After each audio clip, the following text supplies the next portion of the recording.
Hi, how many times as a parent or a teacher have you taught your children or your students something only for them to forget what you taught them the very next day, sometimes within the hour?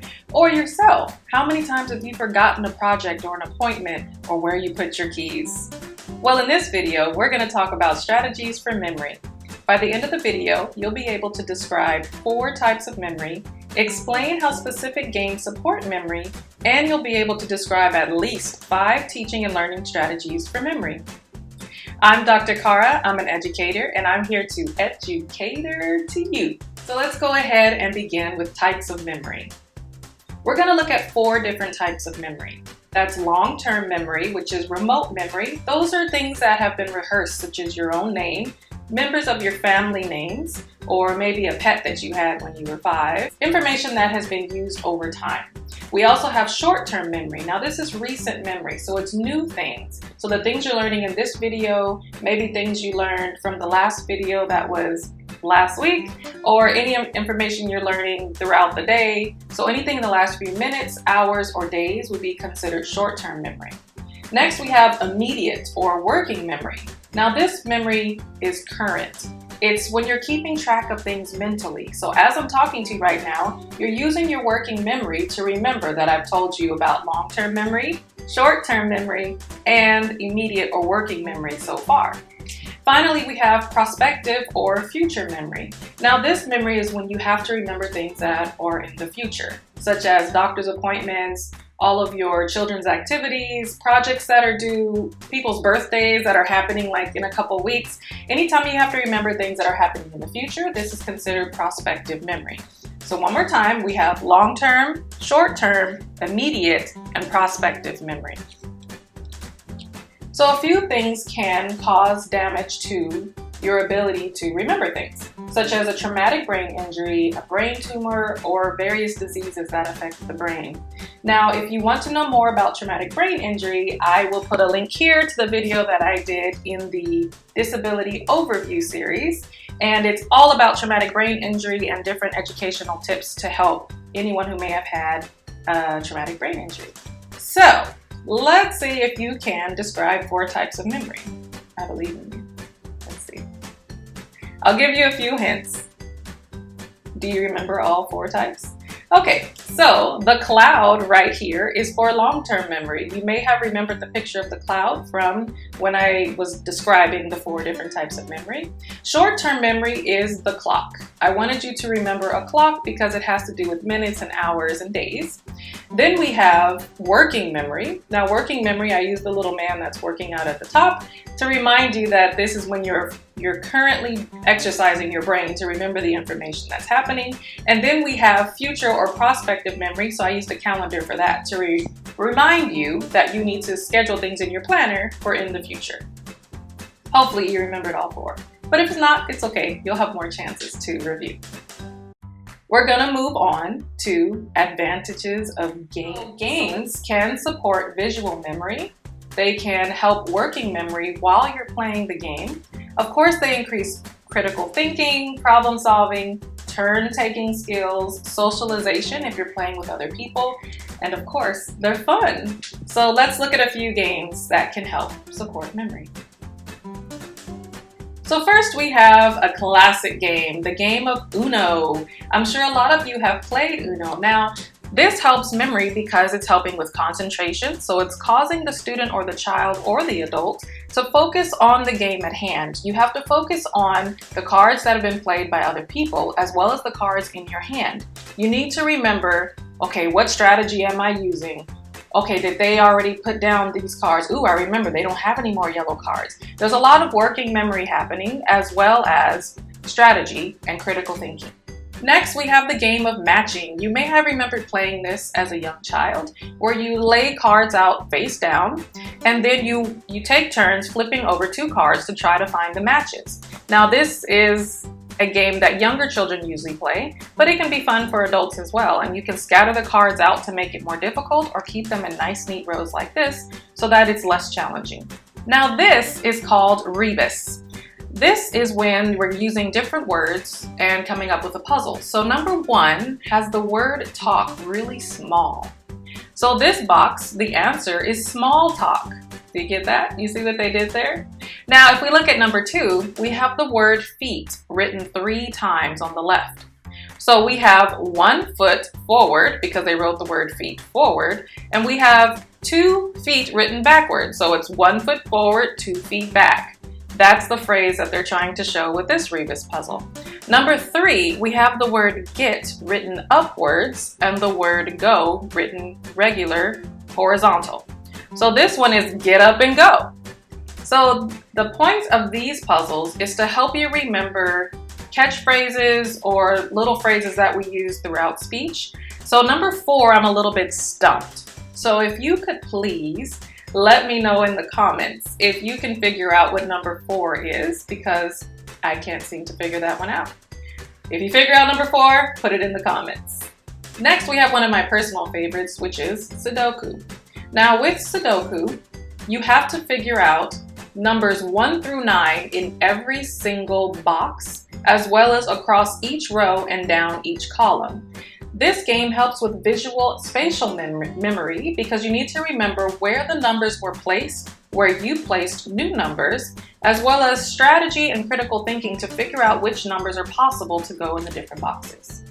Next, we have crossword puzzles. Now, crossword puzzles help you remember words, how to spell, and they help you with spatial memory as well. Of course, we have the classic game of chess. Chess is one of the best games for critical thinking, problem solving, and remembering your working memory as well as short-term memory at times, depending how long you take to play the game. I'm sure you've seen in movies sometimes where people take days or even years to finish a game because they wait till they see each other to make the next move. In line with checkers, we have the game of chess. In line with chess, we have the game of checkers. Now, checkers is, in my opinion, easier than chess because you don't have to remember so many moves. But you do have to use your working memory to create strategy, remember what the player was doing. You need critical thinking in order to try to strategize and figure out the player's next move as well as your next move. Next, we have jigsaw puzzles. Now, jigsaw puzzles help with spatial memory because you have to put together a picture that you've seen as a whole, and now you're taking these small parts to figure out where those pieces could go. Your memory plays a part in helping you remember which colors could go together for that particular picture. Jigsaw puzzles can also help with fine motor skills as well as socialization if you're playing with other people. Next, we have the classic game of Simon. I may be aging myself with this one, but Simon was a really fun game. You see that there's only 4 colors here, but what Simon would do, it would give you a pattern, and then it would build on that pattern to see how far you could go remembering each pattern in succession. So it would start with one color like green, and you would have to push green. Then it would say green, blue, and you'd have to push green, then blue. Then it might say green, blue, red, and you have to push green, blue, red. Then it would say green, blue, red, red, and then green, blue, red, red. So you have to keep building on it to see how far you can go with each pattern. Next, we have another classic game, which is dominoes. Now, dominoes are similar to a deck of cards where you're gonna have to eventually learn all of the domino combinations, because when you play cards, you also want to know all of the possibilities of a deck of cards. That way, when you're playing a game, much similar to Uno, you need to be able to remember what someone has already played so that you can strategize and you can see what's in your hand to see the next best move for you. Another classic game is tangrams. Now, tangrams usually have about 7 pieces, and with those 7 pieces, you need to create different pictures, and so it's kind of like a puzzle. Now, there's different varieties of tangrams. This is a classic tangrams, but there's also a variety of tangram shapes in different varieties to make the game a little more difficult. And your mind has to remember the shapes of the pieces so that eventually you start to visualize where those shapes could go. So this game helps with spatial memory as well as working memory. And we have another classic game, which is sequence.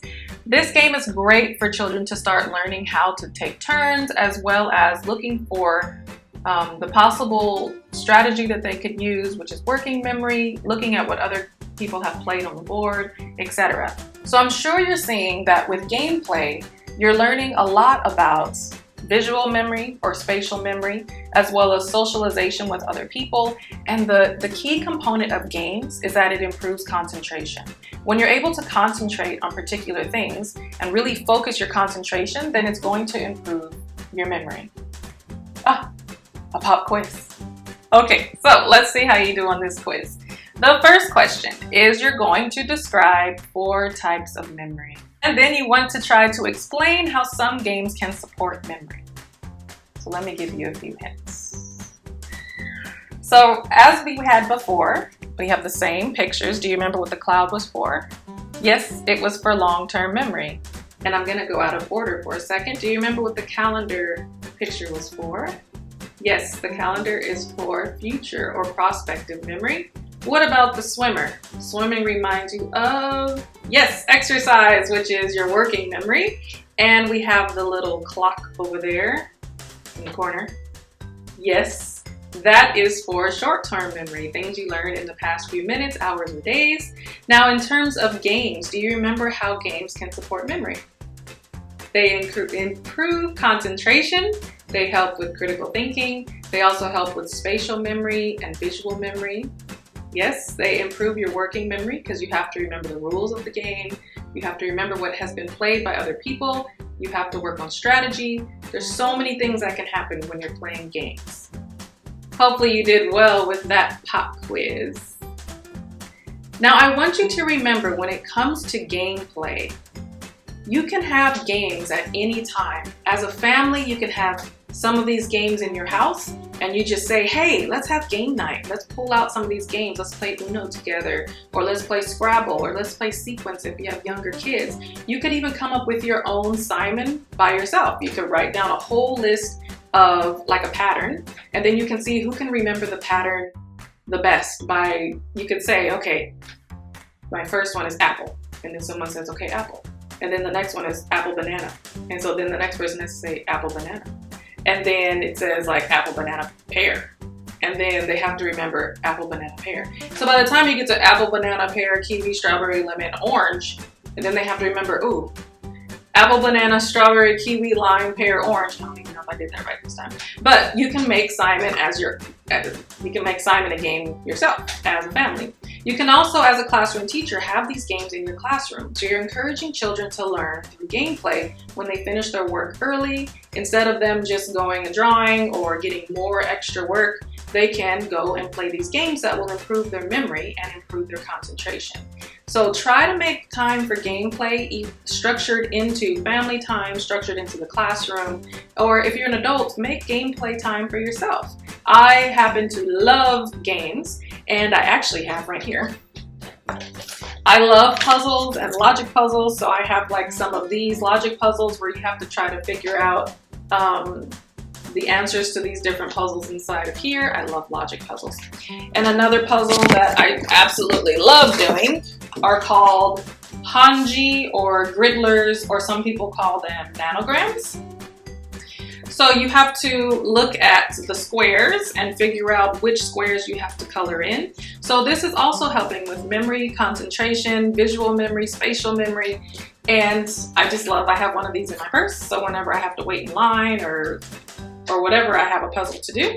You can also, of course, put them as apps on your phone. You can put crossword puzzles on your phone, let your children play these educational type games instead of some of the other games, or watch YouTube where they're not really learning much of anything. So let's go to the next one, which is teaching and learning strategies. So for the teaching and learning strategies, first I'm going to give you a brief overview, which is just all of the strategies together. But then I'm going to break those strategies down to help with your memory. And we're going to go through this chart first. So on the left, you can see the word presentation. And under presentation, I've kind of grouped or chunked some of these strategies into this colorful chart to help you remember some of the ideas and strategies. Just remember the word pre, and pre stands for presentation, representation, and engagement. You want to try to use some type of memory strategy from one of those areas whenever you want children to remember particular content. We're now going to break down presentation. So when we see presentation, make this bigger, here we go.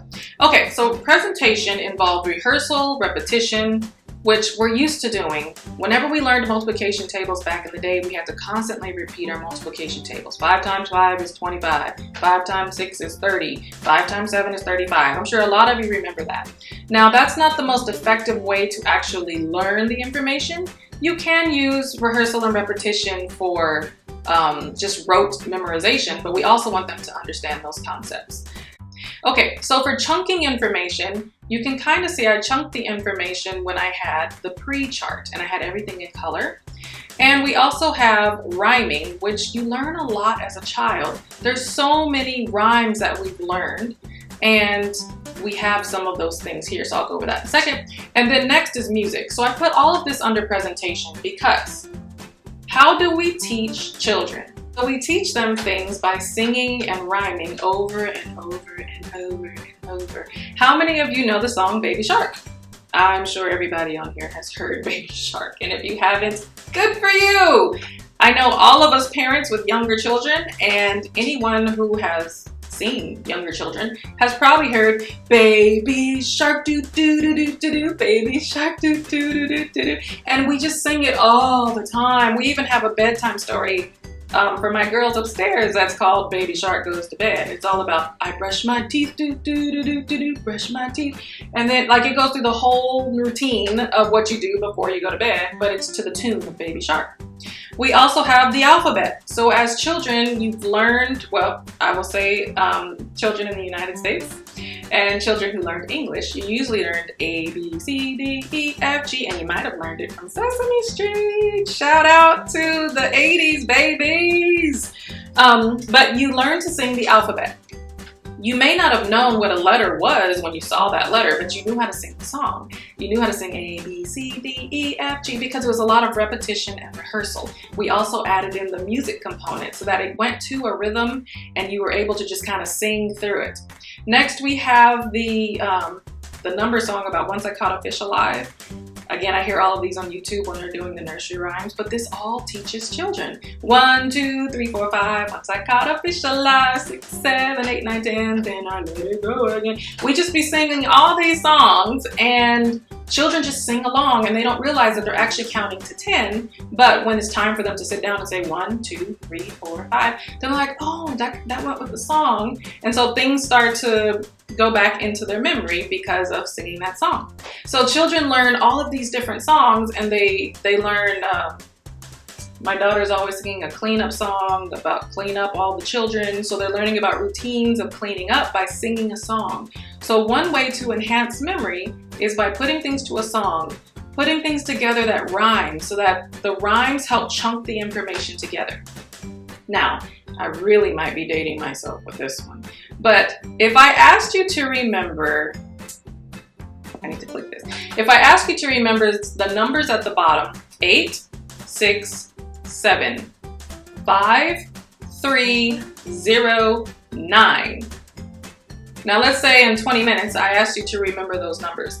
You may not remember all of them unless you wrote them down and you really focused on those numbers for 20 minutes. However, this particular code of numbers reminds me of another song. And I don't know the song at all. I don't know who sings it. I don't know when it came out. Nothing. All I know is 8, 6, 7, 5, 3, 0, 9, 9. That's it. Now, I remember that phone number. I don't know whose phone number it is, and I've never tried to call it, but it's in the song, and that's how I remember that number. So anytime you want to remember something, you can always put it to a song. Now let's look at representation. So this was the bright pink section of that beautiful chart. So let's start here with representation. So representation is how you're showing the information, and the first one is acronyms. Now acronyms are somewhat of abbreviations that stand for something. So one cool way to help children remember is by using the acronyms we use in social media or during texting or WhatsApp messages, such as LOL stands for laugh out loud, or SMH means shaking my head, YOLO, you only live once. And I think ICYMI is I see you made it. Let me know in the comments below if ICMYI stands for I see you made it. But you want to make sure that you know what the acronym means before you actually use it. And you want to make sure that they use acronyms appropriately. So when students are writing, if you want to make it an assignment that they can use acronyms, you want to make sure they don't use things like WTF. And if you know what that means, then you'll understand why they can't use WTF. When they're writing a paper or turning in a presentation or turning in any type of assignment, it's not really appropriate for the classroom. Okay, so we also have SMART goals. So a lot of people in special education or parents who go to IEP meetings may be familiar with SMART goals. They're specific, measurable, achievable, relevant, and timed or timely. Now, if we had to always say, oh, make a goal that's smart, measurable, achievable, relevant, and timely, then that would be a really long thing to say. So we just say, make sure your goals are SMART. So now we're going to look at mnemonics. So for mnemonics, some of you may have heard of PEMDAS. Now this was a math mnemonic, and I learned it to mean, please excuse my dear Aunt Sally. I don't have an Aunt Sally. But please excuse my dear Aunt Sally stood for parentheses, exponents, multiplication and division, addition and subtraction. Those were the order of operations when you're trying to solve equations. The next one is Roy G. Biv. What's Roy G. Biv? Is that a person named Roy? Nope, it's the colors of the rainbow. Red, orange, yellow, green, blue, indigo, violet. So if you don't remember the colors of the rainbow, Roy G. Biv. He's a cool guy. Next we have KHDDCM. I wouldn't remember those letters if I didn't remember this sentence I'm about to tell you. King Henry died drinking chocolate. I don't know who King Henry was or if he even liked chocolate. But that's what I learned to remember kilo, hecto, deci, centi, and milli so that I could learn the metric system. And then the last one is, my very educated mother just served us noodles. Do you remember what that's for? It's for the planets. So that's the order of the planets. We have Mercury, Venus, Earth, Mars, Jupiter, Saturn, Uranus, and Neptune. Oh, now if you saw these letters by themselves somewhere, or if a teacher said, everyone, you have to remember MVE, MJSUN, a lot of you would just not remember that. But if you remember, my very educated mother just served us noodles. It might help you remember the planets in order, or please excuse my dear Aunt Sally. You're remembering the sentence that's chunking information together so that you can retrieve it later. So let's say you have all of these words that you need to remember. Ways to remember these words are to imagine the words in your mind. So right now, I want you to close your eyes. I want you to picture a girl wearing a red sweater. And she's going through the forest, swirling around, and she runs into a bear. Now the bear takes her to their house, to his house, that just happens to be in the forest, where in the house she sees a chair, and she sees food on the table. And on the table there's also a vase that has a rose, a tulip, and a violet. Are you seeing these things in your mind? Okay, you can open your eyes. Now, visualizing this picture of a girl going through a forest wearing a red sweater and running into a bear, and then they go to their house and they see a chair and a table with flowers on the table. It's a rose, a violet, and a tulip. You're picturing this environment so that when it's time to remember these words, you can remember a lot more of the words that were on that list than if I just said, oh, remember this. Okay?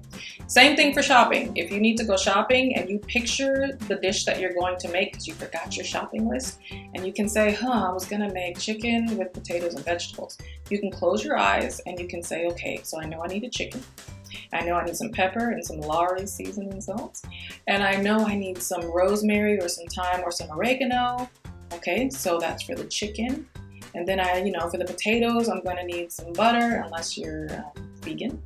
I'm going to need some butter and some milk, and I need a little bit of salt and pepper. I have salt and pepper at home. But basically, you get the idea. You want to picture the things that you need so that you can remember the words. Now, Another way you could remember this information is to chunk things together. So you could put the bear and the girl together because they're living things. You could also put bed and red together because they rhyme, or you could put red and violet together because they're colors. You could just figure out ways to group that information. For association, this is kind of similar to the mnemonics that I showed you. So here's all these different letters, but they don't mean anything unless this is a language that I don't know about. But all of these letters mean something. Now, these letters don't have a sentence that I know of, but you could try to chunk some information together. Like maybe you say to yourself, okay, JF ma'am, double J Asand. Like if you had to remember this for $1 million, what would you do to try to remember this particular combination of letters? The secret is, those are the months of the year. So we have January, February, March, April, May, June, July, August, September, October, November. So all of those letters together were the months of the year. Okay, so here's a little summary of acronyms, mnemonics, imagery, ideas, and association. Now engagement starts off with active reading. So when you're reading normally, you just kind of read through the pages and turn them. When you're actively reading, you're skimming through for the main ideas, you're asking questions about the topic, you're asking questions about things that you don't know.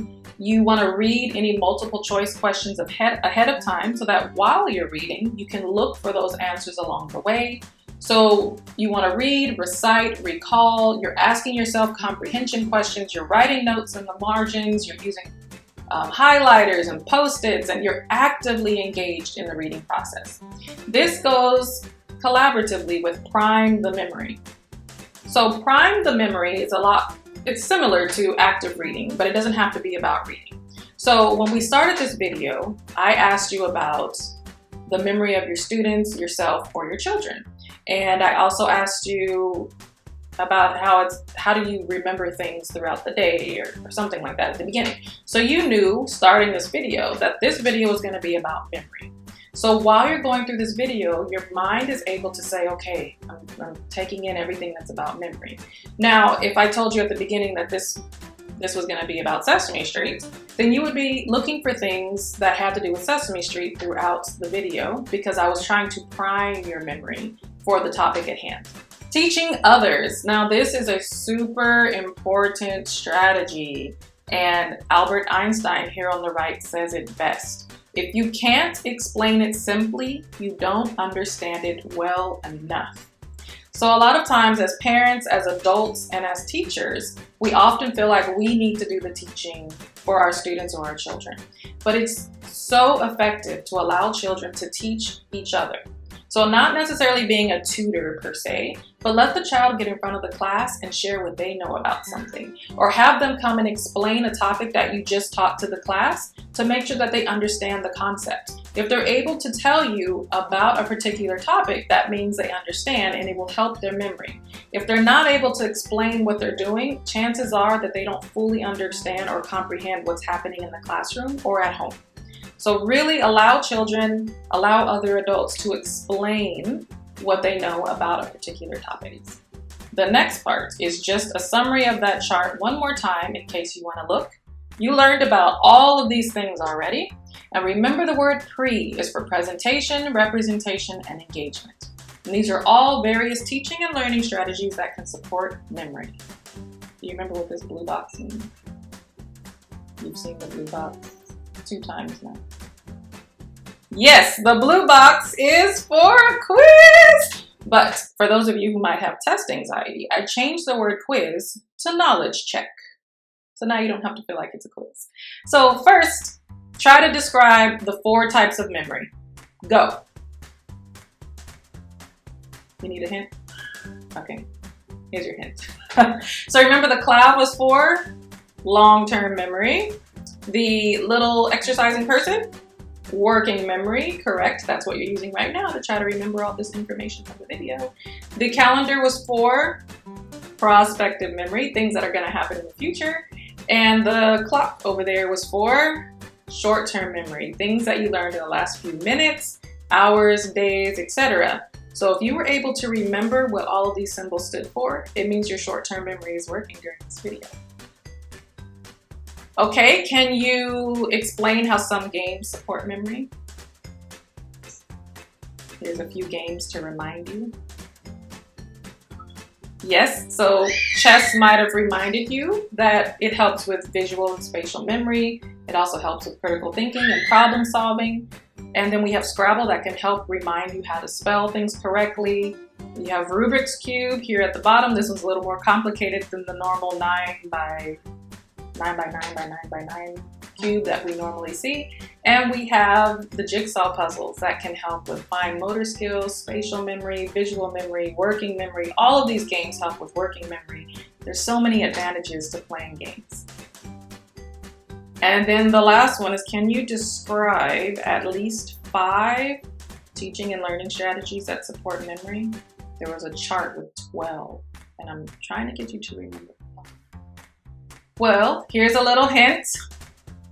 So remember, we had active reading, also priming the memory. One of my favorite, and I feel like one of the most important strategies, is to allow children to teach each other. Let them express what they know, ask questions, especially in math, and a lot of times writing doesn't happen in math. Ask them to explain how they got their answer. And I don't mean by with numbers. I mean literally say, first I subtracted 9 from the left and I moved it to the right because. Like, have them actually write out what's going on in their brain so that you know that they really understand the concept, but it also helps them be able to share the concept and share their knowledge. And yes, at the bottom we have mnemonics and acronyms, also multi-sensory learning, using games, using music, rhyming, visualization, imagery, all of those things. And just before we go, I want to show you a couple more extra pointers for everyone, regardless of if you're a child, a student, a teacher, an adult, a teenager, whatever. Review before you go to bed. When you review something right before you're going to sleep, it's going to be in your memory throughout, rotating around like 6,000 times as you sleep. So if you're studying for a test, study right before you go to bed, because it's, you know, it's not the most exciting information usually, and so you're going to be kind of like reading like this anyway. But study before you go to bed to help your brain really process that information over and over. Assign placements for things. So have an organized space. Make sure that you know your keys go in this bowl right in front of the door. And anytime you go to the car, make sure you set your purse or your bag inside the car, or set your phone in the car, not on top of the car, because my husband will tell you how many times he set his phone on top of the car and forgot it was there. His short-term memory wasn't really processing at the time, and he drove off and his phone went to the floor. So just make sure you have a place for everything and that organization happens so that you can remember where things go. And exercise. Research shows that exercise can improve memory and concentration. It can also improve attention and your ability to focus. Exercising does much more than just keep your body and your organs and your muscles in shape. Your brain is also a muscle, and reading is one of the best ways to exercise your brain, but you also want to physically exercise your body to get the endorphins flowing and everything going so that it can improve your memory. And finally, focus on one task at a time. I know a lot of us like to multitask, but really, even if you're multitasking several projects, when you're working on a particular item for a project, really focus on only that item.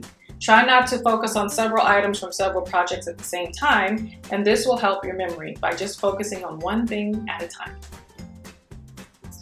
Thank you so much for watching this video today, and I look forward to your comments below on if any of these strategies helped. Be sure to subscribe, like, and share the video so that other people can increase their memory. Until next time, I look forward to talking to you, hearing from you, reading your comments, all of the above. Thank you for watching. Bye.